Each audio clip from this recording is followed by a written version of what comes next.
철길을 벗어난 무궁화 열차가 비스듬히 기운 채 멈춰서 있고 객실 내부의 불은 꺼져 있습니다. 손전등을 밝힌 코레일 직원들의 안내로 승객들이 철로를 따라 줄지어 대피합니다. 지금 구급차로 바로 이송을 하셔야 될 분, 아프신 분. 어젯밤 서울 용산역을 출발한 전북 익산행 무궁화호 열차가 밤 9시쯤 영등포역 진입을 200m 앞두고 궤도를 이탈한 겁니다. 이 사고로 5개 객차와 1개 발전차가 크게 기울면서 승객 34명이 다쳤습니다. 열차가 많이 흔들렸고 불이 꺼졌고 사람들이 부모님이나 지인한테 연락해서 자기 죽을 뻔했다고 하고 타는 냄새도 뭔가 이상한 냄새 살짝 났었고.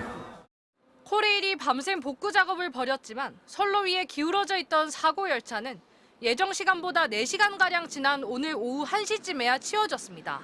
운행 중지된 열차들이 좀 많아요. 어제 탈선 여파로 인해서 지금 바로 서울역으로 이동을 하셔야 될 것 같아요. 오늘 오후 1시쯤 천안아산역을 지나 광명역으로 향하던 KTX 안. 갑자기 멈춰선 열차가 이제 후진을 하기 시작합니다. 그러더니 안전운전을 위해 다른 열차로 환승하라는 안내가 나옵니다. 직원의 안내 방송에 따라 이동하여 주시기 바랍니다. 이용에 불편을 드려 죄송합니다. 최고 시속 300km로 달려야 하는 열차인데 알 수 없는 이유로 속도가 나지 않자 결국 멈춰 세운 겁니다. 그러더니 달리던 상행선 선로에서 무려 20km나 반대 방향으로 후진해 천안 아산역으로 돌아왔습니다. 속도가 안 나니까 다시 퇴행을 한 것뿐이에요. 최고 속도 못 달리니까는 그러면 이제 연쇄 지연되잖아요. 장애가 발생한 이 차량은 시속 40km의 속도로 이곳 천안 아산역으로 돌아왔고 탑승객들은 다른 열차로 환승했습니다. 뒤따르던 상하행 열차 9편이 길게는 40분까지 줄줄이 지연됐습니다. 지금 빨리 이제 약속 시간도 있고 해서 돌아가야 되는데 좀 늦어지고 있어서 좀 불편을 겪는 것 같습니다. 코레일 직원 사망 사고에 이어 무궁화호 탈선 사고가 일어난 지 나흘 만에 열차 지연 사태까지 발생하자 이용객들의 불안은 더 커지고 있습니다. 최근에 열차 사고가 너무 많다고 좀 생각을 가지고 있습니다. 사전에 운영을 하기 전에 좀 더 점검하면서 운행을 했으면 합니다. 코레일 측은 문제가 발생한 KTX 산천 열차를 차량 기지로 옮긴 뒤 정확한 원인을 조사할 예정입니다. MBC 뉴스 김광현입니다. 코레일 직원의 사망 사고에 이어 열차 탈선까지 잇따른 사고에 책임을 두고 원희룡 국토부 장관과 코레일 노동조합이 충돌했습니다. 장관이 보고를 받겠다며 밤중에 회의를 소집하자 노조는 전시행정이라며 안전인력 충원 요청을 묵살한 데 대한 사과부터 하라고 요구했습니다. 홍신영 기자가 취재했습니다. 어젯밤 10시 서울 영등포역. 해외 출장을 갔던 원희룡 국토부 장관이 귀국하자마자 공항에서 곧바로 달려왔습니다. 30대 코레일 노동자가 작업 도중 열차에 치여 사망한 사고에 이어 탈선 사고까지 발생하자 보고를 받겠다며 회의를 소집한 겁니다. 코레일 노동조합원은 회의 장소 앞에서 집회를 열었습니다. 한밤중에 갑자기 회의를 소집한 건 전시행정이고 기강잡기라며 항의했습니다. 노조원들은 원희룡 장관이 귀국해서 가장 먼저 가야 할 곳은 오봉역 사고로 사망한 직원의 유가족이라고 주장했습니다. 전시행정 준다라고 당장 사과하라! 당장 사과하라!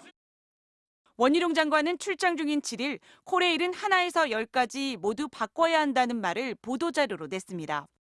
그 하루 전 엄영수 국토부 2차관은 코레일 직원 사망사고 현장을 방문해 관행적인 안전무시 작업 태도를 타파해야 한다며 코레일 직원들의 태도를 문제 삼았습니다. 노조원들은 국토부가 안전인력 충원 요청을 묵살해놓고 책임을 현장 노동자에게 떠넘기고 있다고 성토했습니다. 안전인력 충원이다. 안전대책은 나 몰라라 하면서 10시에 이 자리에서 무슨 안전대책을 한다고 합니까? 정말 진정한 안전대책을 하고자 하면 지금 어디에 가 있어야 합니까? 원 장관은 가까스로 회의실에 들어가 보고를 받은 뒤 자정쯤 돌아갔습니다. 철저한 원인 조사와 문제점 파악을 해서 종합적이고 근본적인 대책을 철저히 시행할 수 있도록 감독 책임을 다하겠습니다. 코레일은 철도 안전 강화를 위해 재작년에 197명, 작년에 664명, 총 861명의 인력 충원을 요청했습니다. 하지만 정부가 승인한 건 125명, 요청한 인력의 7분의 1이었습니다. MBC 뉴스 홍신영입니다. 열차 탈선 사고는 올해에만 벌써 10건이 넘게 발생했습니다. 원인은 대부분 정비 불량 때문이었습니다. 탈선 사고뿐 아니라 주말에 발생했던 오봉역 사망 사고까지 올해 코레일에서만 벌써 4명이 중대재해로 사망했습니다. 전문가들은 코레일의 인력 부족을 지적하고 있습니다. 이어서 박진중 기자가 전해드리겠습니다. 지난 1월 KTX 열차가 김천 구미역 근처에서 탈선했습니다.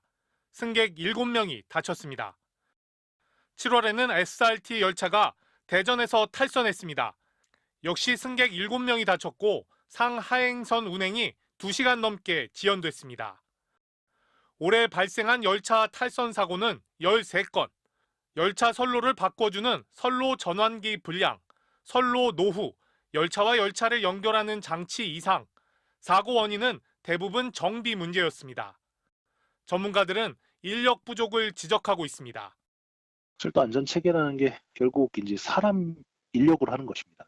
현장 인력들이 과연 충분히 안전을 체크할 수 있는 여건이 되는지가 이제.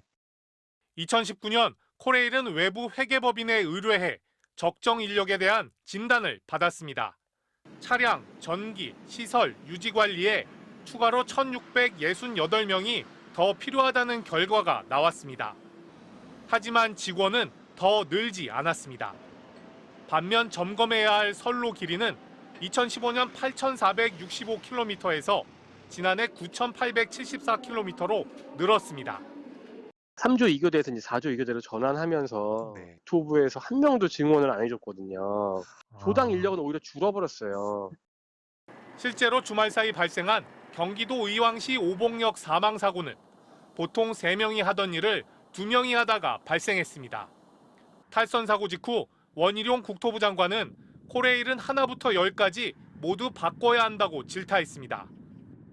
국토부 담당자는 매뉴얼을 지켰는지 인력 배치가 효율적인지 조사가 필요하다며 이런 것 없이 인력이 부족하다는 건 받아들이기 어렵다고 말했습니다. 윤석열 정부는 코레일을 포함한 공기업들이 방만하다며 예산과 인력을 줄이라고 요구하고 있습니다. MBC 뉴스 박진준입니다.